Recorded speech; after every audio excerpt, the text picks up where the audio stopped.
ಈ ಚುನಾವಣೆ ಪ್ರಚಾರಾರ್ಥ ನಾವು ಕಲಾಳ ಗ್ರಾಮಕ್ಕೆ ಬಂದೀವಿ.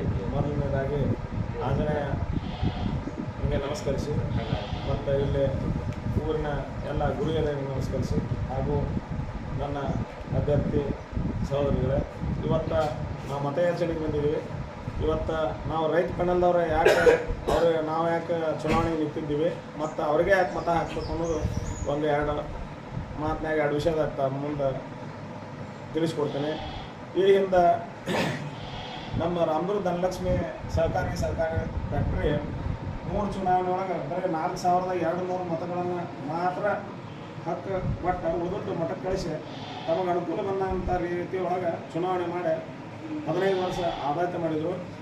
ಆ ನಿಟ್ಟಿನೊಳಗೆ ನಾವು ಶಂಕರಗೌಡರು ರಾಮದುರ್ಗದೊಳಗೆ ಹೋರಾಟ ಮಾಡಿ ಮತ್ತು ಕಮಿಷನರ್ ಕಡೆ ಕೇಸ್ ಹೋಗಿ ಚುನಾವಣಾ ಆಯೋಗಕ್ಕೆ ಈ ಚುನಾವಣೆಗೆ ನಾವು ಪೂರ್ಣ ಪ್ರಮಾಣದೊಳಗೆ 19,500 ಮತದಾರರಿಗೆ ಹಕ್ಕು ಕೊಟ್ಟರೆ ಅಷ್ಟೇ ಚುನಾವಣೆ ನಡೆಸೋದು, ಇಲ್ಲಾಂದ್ರೆ ಇದು ಬಹಿಷ್ಕಾರ ಮಾಡ್ತೀವಿ ಅಂದಾಗ ಇವತ್ತಿನ ದಿವಸ ಚುನಾವಣೆಯನ್ನು ಹಕ್ಕು ಕೊಟ್ಟರು.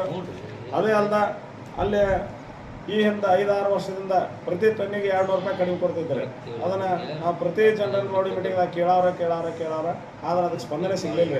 ಕಡಿಕ ಹೋದ ಅವಧಿ ಒಳಗೆ ನಿತೀಶ್ ಪಾಟೀಲ್ ಅಂತೇಳಿ DC ಸಾಹೇಬರಿದ್ರು, ಅವ್ರಿಗೆ ಜೋಡಿ ಕುಂತ ಚರ್ಚೆ ಮಾಡಿ ಇದನ್ನೆಲ್ಲ ತಿಳಿಸ್ಕೊಟ್ಟಾಗ ಮನವರಿಕೆ ಮಾಡಿದಾಗ ಅವ್ರಿಗೆಲ್ಲ ನೀವು ಫ್ಯಾಕ್ಟ್ರಿ ಇದನ್ನು ಏನೈತಿ ರೀಅಡಿಟ್ಗೆ ಹಾಕ್ತೀವಿ, ರೈತರು ಹಿಂಗೆಲ್ಲ ಇದನ್ನು ಮಾಡಕತ್ತಾರೆ ಅಂದ್ಕೂಡೆ ಅದಕ್ಕೆ ಒಪ್ಕೊಂಡು ನಮಗೆ ಹೋದ ವರ್ಷದಿಂದ 200 ರೂಪಾಯಿ ಕಡಿಮೆ ಕೊಡುವಂಥದ್ದನ್ನು ಹೆಚ್ಚು ಕೊಡುವಂಥದ್ದು ಅದನ್ನು ಎಲ್ಲರೂ ಸೂಪರ್ ಫ್ಯಾಕ್ಟ್ರಿ ಕೊಡುವಂಥ ವ್ಯವಸ್ಥೆ ಮಾಡಿದ್ದಾರೆ.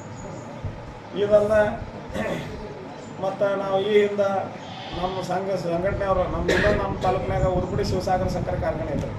ಅದು 5 ವರ್ಷದಿಂದ ಸ್ಥಗಿತ ಆಗಿತ್ತು ರೀ. ಅದಕ್ಕೂ ಕೂಡ ನಾವು 5-6 ತಿಂಗಳು ಹೋರಾಡಿ ಬೆನ್ನು ಹತ್ತಿ ಅದನ್ನು ಅರ್ಯಂತನೂ ಕಂಪ್ನಿಯವ್ರು ತಂದು ಅದನ್ನು ಜೀವಂತ ಮಾಡಿ ಚಾಲೂ ಮಾಡಿ ಮತ್ತು ಬಡ್ರ ಮಕ್ಕಳು ದುಡಿಯಾಕತ್ತಿದ್ದಾರೆ. ನಮ್ಮ ಕಬ್ಬು ಹೊಂಟು 17 ಕೋಟಿ ರೂಪಾಯಿ ರೈತರ ಹಳಿ ಬಾಕಿ ಬಿಲ್ಲಿತ್ತು, ಅದನ್ನು ಕೊಡಿಸಿದ್ವಿ. ಈ ನಿಟ್ಟಿನೊಳಗೆ ಫ್ಯಾಕ್ಟ್ರಿ ವಿಷಯದಾಗ ರೈತರ ವಿಷಯದಾಗ ನಮ್ಮ ಸಂಘಟನೆಯವ್ರು ದುಡ್ದೀವಿ. ಅದಕ್ಕೆ ಮತ್ತಾರ ಸೇರಿದಾರ ಮತ್ತಾರ ಇದಕ್ಕೇನಪ್ಪ ಅಂದ್ರೆ ನಾವು ಬೀದಿಗೆ ಅಂತ ಹೋರಾಡೋದು ಬೇಡ. ನಾವು ಅಲ್ಲಿ ಆಡಳಿತದೊಳಗೆ ನಾವು ನಿರ್ದೇಶಕರಾಗಿದ್ವಿ ಅಂದ್ರೆ ಅಲ್ಲಿ ನಡೆಯುವಂಥ ಅವ್ಯವಹಾರಗಳಾಗಲಿ, ಜನಪರ ಕೆಲಸಗಳಾಗಲಿ, ಏನಾರು ರೈತರ ಕುಂದು ಕೊರತೆ ಆಗಲಿ, ಸಮಸ್ಯೆ ಆಗಲಿ, ಅದನ್ನು ನಾವು ನಿಂತು ಬಗೆಹರಿಸೋಕೆ ಅನುಕೂಲ ಆಕತ್ತೆ ಅನ್ನೋ ಕಾರಣಕ್ಕೆ ನಾವು ತಮ್ಮನ್ನೆಲ್ಲ ಮತ ಬೇಡಕ್ಕೆ ಬಂದೀವಿ. ಅದಕ್ಕೆ ರೈತ ಪ್ಯಾನಲ್ಗೆ ಆಶೀರ್ವಾದ ಮಾಡಿ ಅಧಿಕಾರ ಮಾಡೋಕೆ ನಾವು ಕಳಿಸ್ರಿ ಅಂತ ತಿಳ್ಕೊಂಡು ಈ ವೇದಿಕೆ ಮುಖಾಂತರ ಕೇಳ್ಕೊಂಡು ನಾನು 2 ಮಾತು ಜೈ ಹಿಂದ್.